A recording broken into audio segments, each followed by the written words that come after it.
दोस्तों ईवीएस से रिलेटेड जो टैग वर्ड हैं वो अब हम लोग यहाँ पर डिस्कस करने वाले हैं। क्वेश्चंस को देखेंगे, साथ ही साथ इनके ऑप्शंस को देखेंगे और देखेंगे कि टैग वर्ड के थ्रू कैसे हम इन क्वेश्चंस को टैकल करते हैं। तरीका यही होता है, मैंने आपको पहले भी बताया है। बाकी टैग वर्ड्स के वीडियो नहीं देखे हैं तो डिस्क्रिप्शन बॉक्स में प्लेलिस्ट है, जाकर के आप देख सकते हैं। ये बहुत इंपॉर्टेंट है, परीक्षा से पहले देख लीजिए इस चीज़ को। चलिए बिना किसी देरी के देख लेते हैं। ये क्वेश्चन है आप लोगों के सामने कि ईवीएस में शिक्षार्थियों को आकलन करते समय, जैसे आप ईवीएस पढ़े और मैं आपका आकलन करना चाहता हूं, तो मुझे ऐसा क्या करना चाहिए और क्या नहीं करना चाहिए। तो यहाँ पर पूछा है बचना चाहिए, मतलब कि क्या नहीं करना चाहिए। तो ये सारी चीज़ें हैं। टैग वर्ड्स देखिए, विभिन्न तरीके, फिर यहाँ पर अधिक सटीक विवरण, घटना के तत्काल रिकॉर्डिंग, आकलन करते समय तकनीकी भाषा, यहाँ पर समूहों का उपयोग, ये सारी चीज़ें, एकत्रित करना, जानकारी एकत्रित करना, ये सब कुछ टर्म्स हैं। और यही टर्म्स नहीं है, सैकड़ों टर्म्स हैं, लेकिन उन टर्म्स को कंप्लीटली हम टैग वर्ड के थ्रू उड़ा देंगे। तो चलिए बिना किसी देरी के देख लेते हैं। बाकी अगर बहुत मेहनत लगती है वीडियो में, 2021-22 के जितने भी क्वेश्चंस पेपर हुए हैं उनका निचोड़ मैं आप लोगों के सामने लाया हूं दोस्त। तो यही है रिक्वेस्ट कि आप चैनल को सब्सक्राइब जरूर कर लीजिएगा गुरु दक्षिणा के रूप में, और कमेंट बॉक्स में कुछ भी पूछिए, जो चीज़ नहीं समझ में आती है मैं उसका रिप्लाई करता हूँ। लाइक कीजिएगा, दोस्तों के साथ शेयर कीजिएगा। तो चलिए यहाँ पर हम लोग पहले पॉजिटिव टैग वर्ड्स देख लेते हैं। पॉजिटिव में जहाँ पर भी विविधता देखने को मिलता है वो आपका पॉजिटिव होता है। विविधता मतलब वैरायटी की बात की जाए, जैसे आप गार्डन में जाते हैं, अलग अलग वैरायटी के आपको पौधे देखने को मिलेंगे, पेड़ देखने को मिलेंगे, तो वहाँ पर जो बच्चा देखेगा वही तो सीखेगा। जिज्ञासा जगाना, बच्चों को जिज्ञासा जगाने के लिए बहुत ज़्यादा इंपॉर्टेंट है कि उनको अलग अलग तरीके की चीज़ें दी जाए ताकि उनकी जिज्ञासा जगे। जैसे कि आपने उनको एप्पल दिया, एप्पल देने के बाद देखिए हम लोग अब हम लोग क्या करते हैं ना, जैसे अपने आप को रख लेते हैं कि हमको एप्पल देने से क्या मतलब। यार आप पढ़ाने वाले हो किसको? प्राइमरी के स्कूल के बच्चों को, पहली क्लास दूसरी क्लास के बच्चों को। तो उनको अब यहाँ पर क्या करना पड़ेगा, उनके हिसाब से सोचना पड़ेगा। जैसे आपने उनको एप्पल दिया, एप्पल तो सभी जानते हैं, लेकिन फिर आपने उनको दिया गवावा, अमरूद दिया, वो भी जानते हैं, लेकिन फिर आपने उनको दिया पोमीग्रेनेट, फिर थोड़ा सा और दिया कीवी का फल दिया, तो बच्चे नहीं समझेंगे। दो चार जो फल होते हैं वही चीज़ें समझते हैं। बाकी थोड़ा सा जिज्ञासा जगाओ कि बचाओ बच्चे ये क्या है, घर पे पता करके आना। ठीक है, थोड़ा सा लंबा वीडियो होगा लेकिन दोस्त बहुत कुछ ले जाने वाले हो, तो इसलिए चीज़ों को सीखने की कोशिश करना। और नहीं सीखने की कोशिश करोगे तो यार भला नहीं हो पाएगा, सीरियसली बता रहा हूँ इस चीज़ को। बाकी प्रकृति की ओर का मतलब क्या होता है? एक बच्चा घर में, जैसे वैगोत्स्की क्या कहते हैं, बच्चा जो है वातावरण से सीखता है, समाज से सीखता है। अगर बच्चा घर में ही रहेगा तो कुछ सीखेगा ही नहीं, प्रकृति में जाना पड़ेगा। और प्रकृति में सभी हैं, जानवर है, इंसान है, नाना ताऊ सब कुछ है। ठीक है, तो प्रकृति की ओर जाना पड़ेगा। आप पेड़ पौधों की तरफ जाओगे, वाटर देखोगे, आग देखोगे। बच्चा जब आग छूता है तो समझ जाता है कि हाँ हाँ नहीं छूना है। पानी में जब जाता है, ठंड लगती है तो समझ में आता है कि ठंड में नहाना नहीं है। ठीक है, चीज़ें बच्चे सीख जाते हैं। तो नेचुरल से जोड़ना है, नेचुरलिटी उनके अंदर डालनी है। जानकारी कलेक्ट कराना, बिल्कुल सिंपल सी बात है। उन बच्चों को बोलना कि जानकारी इकट्ठी करो। ठीक है, जानकारी इकट्ठी करने के लिए बोलना, बच्चे जानकारी इकट्ठी करते हैं उनको अप्रिशिएट करना। मैपिंग करवाना, किसी चीज़ को मैपिंग के थ्रू समझाने की कोशिश करना। जैसे मान लो कि बच्चे को कुछ नहीं पता है, लेकिन सपोज दैट कोई भी चीज़ ऐसा है जिसको मैप के थ्रू दिखाने की कोशिश की जा रही है। मतलब कि मैपिंग मतलब हम लोग यहाँ पर इंडिया का तस्वीर नहीं बना देंगे कि इंडिया की तस्वीर के हिसाब से हम लोग वहाँ पर बात करने लगे, नहीं। मैपिंग का मतलब यह है कि कैट दिखाया और पूछा ये क्या है, तो कैट। दो कैट दिखाया, पूछेंगे ये क्या है, तो टू कैट्स। अब टू कैट्स और टू डॉग्स उसी में साथ में, तो टू डॉग्स टू कैट्स। तो इस तरीके से मैपिंग से बच्चे सीखते हैं, काउंटिंग भी सीखेंगे, चीज़ों को पहचानना भी सीखेंगे। और यहाँ पर इन लोगों को रियल लाइफ में कुत्ते बिल्ली भी दिखाना पड़ेगा, ऐसा नहीं किताबों से काम चलेगा। तो वो आप लोग अरेंज करिएगा जब बनिएगा। तो दिशा ज्ञान की स्थिति बहुत इंपॉर्टेंट है। जब भी बच्चों को देखना है कि इधर से सूरज उगता है तो इसको पूरब बोला जाता है, डूबता है पश्चिम बोला जाता है। ठीक है, ऊपर नीचे, ये सारी चीज़ें दिशा ज्ञान सापेक्ष को लेकर के बात की जाती है। आपसे पूछा जाए जम्मू कश्मीर किधर है, तो उत्तर दिशा की तरफ है। आपका ये आंध्र प्रदेश किधर है, तो दक्षिण की तरफ। तो ये सारी चीज़ें जो हैं आपको यहाँ पर बच्चों को भी बतानी है, उनको भी स्थिति होना चाहिए। और ये पॉजिटिव टैग वर्ड्स हैं। सक्रिय, जहाँ पर बच्चे सक्रिय अधिगम कर रहे हैं, क्रियाशील हैं, चीज़ों को सीखने को लेकर के। बगीचे में गए बच्चे जो हैं, पेड़ों को देख करके पूछते हैं सर ये कौन सा पेड़ है, आपने बताया, मतलब बच्चा सक्रिय है, मतलब सीख रहा है। पॉजिटिव टैग्स हैं। टॉपिक के बारे में यहाँ पर देखिएगा, कोई भी टॉपिक है उससे रिलेटेड जो है गतिविधि आपको करना है। जैसे कि कोई किसी प्रकाश संश्लेषण के बारे में आप बच्चों को पढ़ा रहे हो कि बच्चे पता है आपको कि पौधे भी खाना बनाते हैं, कैसे बनाते हैं, तो चलिए एक पौधा लेकर के आना है, प्लास्टिक का ले आइए। ठीक है, नेचुरल लेकर के आना है तो नेचुरल एक पौधा लीजिए, उस पौधे को लेकर के बताएं कि यहाँ पर सनलाइट, एक टॉर्च बारी है मोबाइल का, उस पौधे पर, उसके पत्ते पर दिखाइए कि यहाँ पर पत्ते पर प्रकाश पड़ता है। तो कुछ गतिविधियों में बताइए और कुछ बच्चे को बोलिए कि आप बताओ मैंने क्या क्या बताया। ठीक है, कैसे कैसे बताया, तो सभी चीज़ें। और प्रेशर नहीं देना है कि तुम बताओ, तुमको याद करना है, अब मैं पूछूंगा तुमको, ये सारी चीज़ें नहीं। ये पॉजिटिव टैग्स वर्ड हैं। ठीक है, तो गतिविधियाँ बहुत इंपॉर्टेंट है। बच्चों के नज़रियों का सम्मान करना है। आपने कुछ बताया, बच्चे ने डिट्टो सेम टू सेम नहीं बताया, लेकिन जितना भी बताया कहना बिल्कुल सही बात है, आपने तो मुझसे भी अच्छा बताया। तो ये बच्चों की नज़रियों का सम्मान भी करना बहुत ज़रूरी है। शैक्षिक भ्रमण करना बहुत इंपॉर्टेंट है, क्षेत्रीय भ्रमण करना बहुत इंपॉर्टेंट है। बच्चों के अंदर भी घुसना ज़रूरी है कि बच्चों ने क्या क्या सीखा है, मतलब कि बच्चों को लेकर के भी जाना है कि हाँ चलो कुछ सीखने के लिए भ्रमण करके आते हैं। ठीक है, बच्चों को मान के चलिए कि स्कूल है, स्कूल के पीछे गार्डन होगा, गार्डन में लेके चले जाओ, थोड़ा सा गाँव घुमा करके दिखा दो। मतलब बहुत कुछ है यार करने के लिए। आप लोगों को ये सारी चीज़ें समझनी ज़रूरी है। जब बनोगे टीचर तो बहुत मज़ा आएगा। तो शैक्षिक भ्रमण बहुत इंपॉर्टेंट है। क्षेत्रीय भ्रमण, आसपास के चीज़ों को भ्रमण करना है। शैक्षिक भ्रमण मतलब कि आसपास के दूसरे स्कूल में चले गए, वहाँ पर जाकर के उन दूसरे बच्चों से मिलाया। ठीक है, कंपटीशन थोड़ा सा करवा लिया, खेल कूद करवा लिया, ये सारी चीज़ें करवा लिया। ठीक है, अब अवार्ड के लिए नहीं, ऐसे ही रुचिकर बनाना, किसी भी सब्जेक्ट को रुचिकर बनाना इंपॉर्टेंट है। पोर्टफोलियो बनाना इंपॉर्टेंट है। तो पोर्टफोलियो सभी को पता है कि पोर्टफोलियो क्या होता है। पोर्टफोलियो जो होता है वो एक ऐसा रिकॉर्ड होता है जो सभी स्टूडेंट्स का होता है। वो रिकॉर्ड कोई भी देख सकता है। ठीक है, डेली बेसिस पे, मंथली बेसिस पे, वीकली बेसिस पे पोर्टफोलियो बनाया जाता है। लेकिन एक एनेक्डोट होता है, याद रखिएगा, एनेक्डोट होता है जो कि समय समय पर बनाया जाता है और सभी के पास वो नहीं होता है। ठीक है, चलिए ठीक है, इसके बारे में छोड़िए, पोर्टफोलियो याद रखिए, बस इतना। पोर्टफोलियो इंपॉर्टेंट है, जहाँ पर भी पोर्टफोलियो बनाने की बात है वो पॉजिटिव होता है। चलिए फटाफट नेगेटिव टैग वर्ड से देख लेते हैं। रटना, याद करना, ये गलत होता है। व्याख्यान देना, सिर्फ भाषण देते रहें, गलत होगा। और जितने भी टैग वर्ड्स मैं बता रहा हूँ सिर्फ बता नहीं रहा हूँ, आप लोगों को इसके क्वेश्चंस भी करवाऊंगा। और देखो मैंने आपको बॉलिंग करना सिखा दी, लेकिन आप बॉलिंग करके घर में बैठोगे मज़ा नहीं आएगा ना। आपको मैं फील्ड पर करवाऊंगा बॉलिंग, फिर देखना आप कितने विकेट्स लेने वाले हो, और जितने विकेट्स लिए उतने ज़्यादा आपके स्कोर। ठीक है, तो आनंद और मनोरंजन, कल भी बताया था, मनोरंजन जहाँ पर दिख जाए भैया, टीचर मनोरंजन कराने नहीं जाता है, ना ही ऑप्शन में मनोरंजन दिखे। ठीक है, आनंद वगैरह ये सारी चीज़ें गलत हैं। हाँ, बोर्ड पर इमेज नहीं बनानी है दोस्त।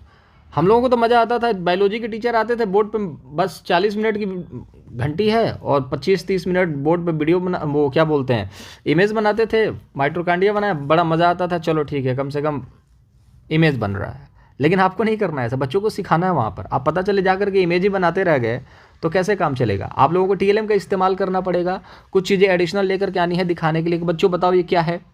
ठीक है, तो वो सारी चीज़ें, श्यामपट्ट पर चार्ट नहीं बनाना है, इस चीज़ को याद रखेंगे। ध्यान आकर्षित कराना, आपको पता ही है यूट्यूब पर भी बहुत सारे ऐसे टीचर्स हैं जो ध्यान आकर्षित करते हैं। ठीक है, बाकी आजकल बहुत सारी चीज़ें हैं, मतलब टीचर को ये नहीं करना है कि बच्चे उनकी तरफ इंप्रेस हों, कोई ऐसा बात बोल दे कि बच्चे इंप्रेस हो जाए, वाह सर तो बहुत कूल हैं, बहुत अच्छे सर हैं, और वहाँ पर स्टाइल मारना है, ऐसा कुछ नहीं करना है आपको सिर्फ अपना काम करना है कि बच्चे सीख सकें, दुनिया को सीख सके, दुनिया में समझ सके, दुनिया में अपने पैरों पे खड़े हों, काबिल बन जाएं इस चीज़ को लेकर के, कि ताकि देश को भी आगे लेके जाएं। अभी वहाँ पर इंप्रेस नहीं करना है किसी को, ध्यान आकर्षित नहीं करना है कि बच्चों के माता पिता का भी ध्यान आकर्षित कर रहे हैं। ठीक है, अनुशासन को लेकर के बहुत ज़्यादा वहाँ पर वो नहीं करना है कि अनुशासन बहुत होना चाहिए, अनुशासन जरूरी है, डिसिप्लिन होना चाहिए, ये सारे निगेटिव, बच्चे भाग जाएंगे। नियंत्रण करना, बच्चों के ऊपर नियंत्रण नहीं कराना, बार बार अभ्यास नहीं कराना, परीक्षा को लेकर के डराना नहीं है, परीक्षा में नंबर कम दे देंगे, ग्रेडिंग कम दे देंगे, रैंकिंग को लेकर के नहीं करना है कि तुम पहले आते हो, तुम दूसरे आते हो, तुम तीसरे, मैं तुमसे चाहता हूँ कि तुम पहले नंबर पर आओ, तुम मेहनत करो, ऐसा नहीं करना है। ठीक है, कुछ पक्षों को इग्नोर नहीं करना है बच्चों के। ठीक है, कुछ बच्चे ऐसे होते हैं जो बच्चे काफ़ी सेंसिटिव होते हैं, आप इस चीज़ को समझिएगा, लेकिन उनको ये नहीं बताना कि तुम सेंसिटिव हो, किसी चीज़ को लेकर के भावुक हो जाते हैं। ठीक है, तो संवेदनशील जो है ना छात्रों को नहीं बनाना है। और कुछ पक्ष ऐसे होते हैं जो बच्चे मजबूत होते हैं, उनको कहीं ना कहीं इग्नोर नहीं करना है। अगर बच्चा मैथ में तेज़ नहीं है तो अब ऐसा नहीं है कि मैथ में तेज़ नहीं है तो बेकार लड़का है, हिंदी में तेज़ है, उससे कविताएँ सुनिए, उसके पक्ष को, कमज़ोर जो पक्ष है ना उसको मजबूत बनाइए, और मजबूत पक्ष को इग्नोर मत कीजिए। इस चीज़ को याद रखिएगा। बच्चों को हतोत्साहित नहीं करना, तुमको मैथ नहीं आता, तुम जीवन में कभी सफल नहीं हो सकते, तुमको पता ही नहीं है कि अमरूद है, क्या यार क्या करोगे तुमको पता ही नहीं है कि अमरूद का पेड़ है, क्या पढ़ रहे हो तुम। ऐसा कुछ नहीं करना है आप लोग, हतोत्साहित नहीं करना। पाठ्यपुस्तक और अध्यापक को लेकर के बातें नहीं करनी है। छात्रों को ये नहीं समझना कि तुम बेवकूफ़ हो, बिल्कुल नेगेटिव वर्ड होते हैं। सीमित संसाधनों का भी इस्तेमाल नहीं करना है कि सिर्फ और सिर्फ ये फला हैं जो यही लेकर के आएंगे सेब, और कोई सेब लेकर के नहीं आएगा। सीमित नहीं करना किसी चीज़ को लेकर के। ठीक है, लिमिटेड टाइम, हम लोग साल में सिर्फ एक बार ही गार्डन में जाएंगे घूमने के लिए, बाहर के चीज़ों को ऑब्जर्वेशन करने के लिए, अन्वेषण करने के लिए, ऐसा नहीं, सीमित नहीं करना है। जब मन करे तब जाओ। लैंगिक असमानताएं नहीं करनी है। निष्क्रिय, बच्चों को निष्क्रिय नहीं बनाना है। बच्चों को ये नहीं बोलना है कि सवाल पूछ रहा है चल बैठ, बिल्कुल नहीं पूछना है सवाल, ये सारी चीज़ें नहीं करनी है। तो चलिए, हम लोगों ने तो भाई प्रैक्टिस कर ली, अब हम लोग फील्ड में उतरते हैं और फटाफट देखते हैं, बिग टो को चटकाने की कोशिश करते हैं, कितने क्वेश्चन हम लोग बना पाते हैं। क्या ये सिर्फ और सिर्फ एक छलावा तो नहीं है, लेकिन नहीं, इससे काम बनता है दोस्त। बहुत सारे बच्चे इससे पास हो जाते हैं और मैं हर साल यही चीज़ कराने की कोशिश करता हूं, क्योंकि सीटेट सिर्फ क्वालिफाइंग है। आप लोगों को बहुत बड़ा इसमें तीर मारने की जरूरत नहीं है। 130 नंबर ला देने से आपका कॉन्फिडेंस बहुत बड़ा हो जाएगा, ऐसा नहीं होता दोस्त। भले जिसको लगता होगा कि 130 आएगा कॉन्फिडेंस बढ़ जाता, नहीं, सुपर टेट जब आएगा कॉन्फिडेंस 130 से नहीं बढ़ता ना, आपको सब्जेक्ट की नॉलेज होनी चाहिए तब बढ़ता है। उस चीज़ के लिए मैं बता दूंगा कैसे तैयारी करनी है। पहले आप लोग सीटेट निकालिए। टेलीग्राम चैनल से जुड़िएगा, चैनल को सब्सक्राइब नहीं करा तो सब्सक्राइब अब कर लो। अब हम लोग चलते हैं क्वेश्चन की तरफ।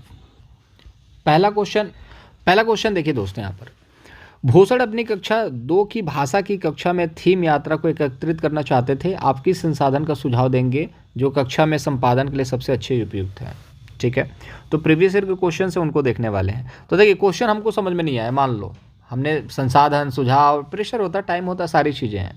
तो अब ऑप्शन देखो, यहाँ पर सबसे उपयुक्त की बात की जा रही है और पॉजिटिव वर्ड की बात की जा रही है। तो दृश्य श्रव्य क्लिप दिखाना, यात्रा का जो यातायात के साधनों का प्रति मॉडल, अब बच्चों के यातायात का अपने अनुभव। अब देखिए, जैसे कोई बच्चा क्लास में आता है और कोई चीज़ देखता है तो हम उससे क्या कहेंगे कि तुम जो देखे हो उस चीज़ के बारे में अपने अनुभव बताओ, तो ये पॉजिटिव वर्ड्स होते हैं। ठीक है, तो अपने अनुभव जो है पॉजिटिव हैं। देखिए, यहाँ पर सीखने के निरंतर आकलन के लिए आवश्यक तत्व क्या है? तो सीखने के लिए निरंतर आकलन की यहाँ पर बात की जा रही है। तो यहाँ पर देखेंगे,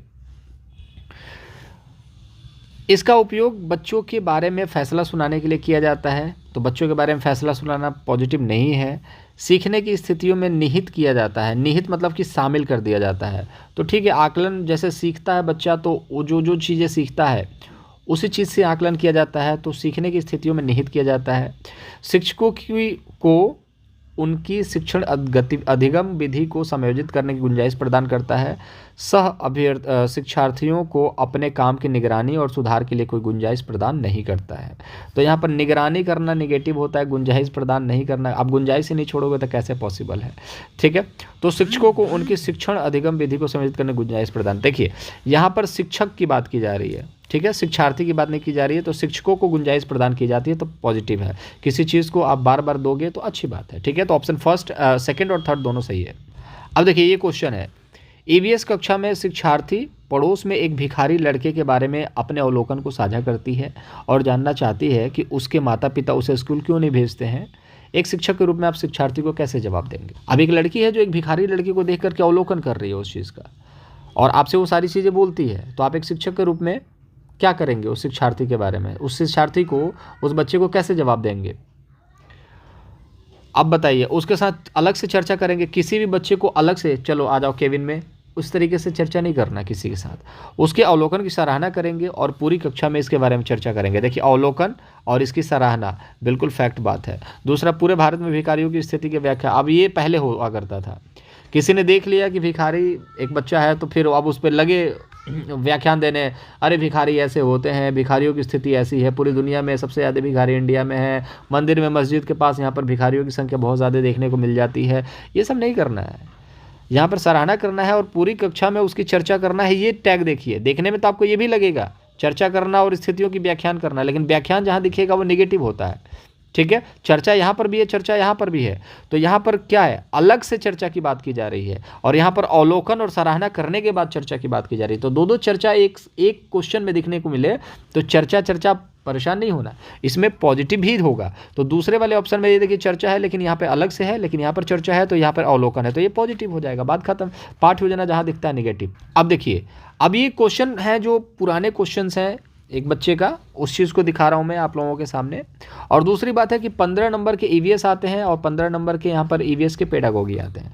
तो यार बहुत आसान है कि आप 25 नंबर स्कोर कर पाएंगे, क्योंकि 15 यहाँ पर और 10 नंबर बहुत आसानी से प्रीवियस ईयर क्वेश्चन ही पूछे जाते हैं। तो बिल्कुल कोई दिक्कत वाली बात नहीं है। राजधानी पूछ देगा, कितने आपके राज्य हैं, कितने केंद्र शासित प्रदेश हैं, इस तरीके के क्वेश्चन पूछे जाते हैं। बहुत मुश्किल नहीं पूछे जाते हैं, लद्दाख से ज़्यादा क्वेश्चन आते हैं, वो मैं करवाऊँगा आप लोगों को। ठीक है, अब देखिए, ईवीएस में शिक्षार्थियों के आकलन करते समय बचना होगा, ये सारी चीज़ हमने देख ली। एक और प्रश्न है यहाँ पर देखिए, मेहर के पास कक्षा में कुछ शिक्षार्थी हैं जो प्राकृतिक आपदा के कारण अपने मूल निवास से विस्थापित हो गए हैं, उन्हें विद्यालय वातावरण में समायोजित करने में समस्या है। ईवीएस के एक शिक्षक के रूप में आप क्या करेंगे? जैसे कि मैं एक शिक्षक हूं और मेरे क्लास में कुछ ऐसे स्टूडेंट आ चुके हैं जो कि कहीं ना कहीं विस्थापित हो चुके हैं। वो कहीं और से थे और यहाँ पर आ चुके हैं, और मेरे विद्यालय में 10 किलोमीटर दूर पढ़ते थे, बाढ़ आ गया, अब वो कहाँ आ गए हैं? मेरे पास आ गए हैं। अब मेरे विद्यालय में पढ़ना चाहते हैं। अब उनको पुराने जो बच्चे हैं उन बच्चों के साथ कहीं ना कहीं समायोजन करने में दिक्कत आ रही है, तो मैं क्या करूँगा? तो यहाँ पर अलग अलग एक समूह बनाऊंगा कि भैया जो नए वाले बच्चे हैं इधर साइड हो जाए, लेफ्ट में बैठो, और राइट वाले में वो बैठो जो नए बच्चे आए हैं। ऐसा नहीं करेंगे यार, उनको लगेगा कि यार ये क्या हो रहा है। धैर्यवान होंगे ताकि वे स्वाभाविक रूप से समय के साथ समायोजित हो सके। यहाँ पर धैर्यवान, देखिए धैर्य रखना इंपॉर्टेंट है, लेकिन चलिए मैंने इसको सही मान लिया, मान लीजिए इसको सही मान लिया। एक तथ्य उन्हें एक तथ्य के रूप में विस्थापन को तुरंत स्वीकार करने और आगे बढ़ने के लिए प्रोत्साहित करना चाहिए। विस्थापन को तुरंत स्वीकार करने की बात की जा रही है, तो तुरंत किसी चीज़ को स्वीकार करना ये निगेटिव होता है दोस्त। लेकिन यहाँ पर आपको क्या दिखेगा कि प्रोत्साहित करना चाहिए, पॉजिटिव होगा। आगे देखेंगे, ये भी हमें थोड़ा सा सही लगेगा यहाँ देख करके कि प्रोत्साहित पॉजिटिव, लेकिन आगे भी देखना है। उन्हें अन्य शिक्षार्थियों के साथ बातचीत करने में मदद करेंगे, उन्हें कहानियों को भी साझा करेंगे। अब देखिएगा यहाँ पर साझा पॉजिटिव, कहानियों के द्वारा पॉजिटिव, मदद करना पॉजिटिव, शिक्षार्थियों के साथ बातचीत पॉजिटिव। तो कितने सारे पॉजिटिव टैग्स हैं, शिक्षार्थियों के साथ बातचीत करना, मदद करना, कहानियों और साझा करना। तो यार जहाँ एक टैग सही है यहाँ पर 4 टैग सही हैं, तो ऑप्शन नंबर 4 ही तो सही होगा। अब इस क्वेश्चन में देखो, इस क्वेश्चन में बच्चे ने कहाँ पर ऑप्शन नहीं सही करा है, ऑप्शन नंबर 3 सही करा है इस बच्चे ने, ठीक है। उसे लगा क्यों? देखिए यहाँ पर क्वेश्चन नंबर 3 जो है बच्चे ने सही करा है, ठीक है। क्यों? क्योंकि उसने प्रोत्साहित देखा और उसने इसको टिक कर दिया। गलत नहीं है, टैग वर्ड ऐसे ही देख करके बच्चे आगे बढ़ते हैं, लेकिन एक बारी क्वेश्चन पढ़ना है और क्वेश्चन में देखना है कि यहाँ पर आगे भी क्या हो सकता है। जब 3 तक पढ़ लिए तो अगला भी देख लो, साझा करना, और यहाँ पर तुरंत स्वीकार, जहाँ पर भी तुरंत की बात हो जाती है वो निगेटिव हो जाता है। धैर्यवान बनना बहुत ज़्यादा भी इंपॉर्टेंट नहीं है। अब यहाँ पर देखिएगा, खेल और पहेलियाँ ईवीएस के शिक्षण और अधिगम के महत्वपूर्ण हिस्से हैं, क्योंकि इनका कक्षा में संपादन करना आसान होता है।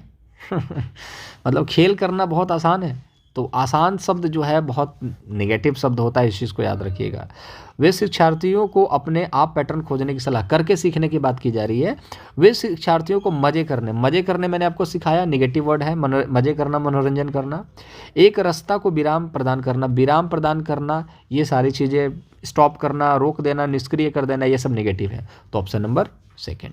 दोस्त इतने सारे क्वेश्चन टैग वर्ड के साथ कोई नहीं कराएगा, मैं करा रहा हूँ। अगर आपने यहाँ तक देखा है तो आप निश्चिंत रहिए, आपका सीटेड निकलेगा, कोई नहीं रोक सकता। और जितने टैग वर्ड्स कराए हैं सारे टैग वर्ड्स कर लीजिएगा।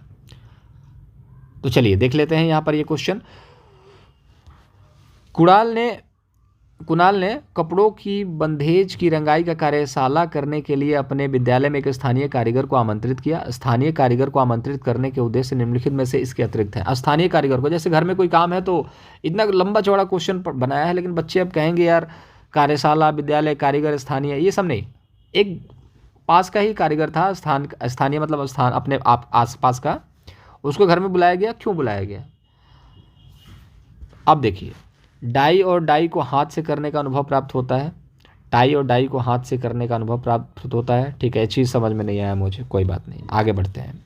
शिक्षार्थियों को स्थानीय भाषा सीखने में मदद। अब जहाँ पर भी स्थानीय भाषा की बात होगी, जैसे देखिए एक विद्यालय है, जैसे विद्यालय में पढ़ा रहा हूँ, ठीक है, और यहाँ पर क्या हुआ कि उसी स्थान का एक कारीगर था जो रंगाई का कार्य है, मान लीजिए स्कूल में रंगाई का कार्य है, और वहाँ का ही एक पेंटर में लेकर के आ गया। इसलिए लेकर के आ गया क्योंकि वहाँ पर स्थानीय भाषा को सीखने में मदद मिलेगी। अब किसके बारे में बात की जा रही है यहाँ पर? तो स्थानीय भाषा को सीखने में मदद मिलेगी, स्टूडेंट को और शिक्षक को, दोनों को यहाँ पर मदद मिलेगी। तो स्थानीय भाषा के लोग आएंगे तभी तो मज़ा आएगा ना। जैसे अब मान के चलो कि शिक्षार्थी कारीगर के ज्ञान और कौशल की सराहना करेंगे, तो उससे हमें कोई मतलब ही नहीं है, वो उसका ज्ञान और कौशल, उसका कारीगर का ज्ञान और कौशल का कोई मतलब ही नहीं बनता है। टाई और रंगाई में उपयोग करते हुए तकनीक की सराहना करेंगे, तो सराहना देखो कितना अच्छा है, पॉजिटिव लग रहा है ना, सराहना करना पॉजिटिव लग रहा है, लेकिन ये गलत होगा क्योंकि यहाँ पर कारीगर की सराहना की बात की जा रही है। कारीगर की सराहना से किसी बच्चे का कोई फ़ायदा नहीं होने वाला, हमें बच्चे की सराहना करनी है, ना कि कारीगर की, तो याद रखिएगा। और स्थानीय भाषा सीखने में मदद करने की बात हो रही है, तो आपके स्थान का अगर कोई बच्चा होगा, कोई पेंटर होगा, वो अगर आपके स्कूल में आएगा तो अपने भाषा में बात करेगा। चलिए लास्ट प्रश्न है यहाँ पर, आरोही ने अपने शिक्षार्थियों को अपनी कक्षा का मानचित्र खींचने को कहा। क्रियाकलाप विकसित करने में सहायता होगी क्या? पूर्वानुमान और गणना के कौशल, आंकड़ों का अभिलेख, भूदृश्यों को खींचने के कौशल, अभिविन्यास और सापेक्ष की स्थिति। तो मैंने क्या बताया था? स्थिति, अभिविन्यास और सापेक्ष स्थिति की समझ ये होनी इंपॉर्टेंट है। दिशा ज्ञान की स्थिति, ये सारी चीज़ें इंपॉर्टेंट है। तो ये कुछ हमारे ईवीएस के टैग वर्ड्स थे जिनके साथ हम लोगों ने लगभग 5, 7, 8 क्वेश्चन के आसपास करा है हम लोगों ने। इतना काफ़ी है। बाकी क्वेश्चंस को देखोगे आप लोग तो आराम से निकाल लोगे क्वेश्चंस। टैग वर्ड्स को देख लेना, टेलीग्राम पर पीडीएफ होगी, चैनल को सब्सक्राइब कर लेना। और कुछ भी पूछना है तो यार कमेंट बॉक्स में पूछ सकते हो। वीडियो अच्छा लगा हो तो लाइक जरूर करना, दोस्तों के साथ शेयर करना।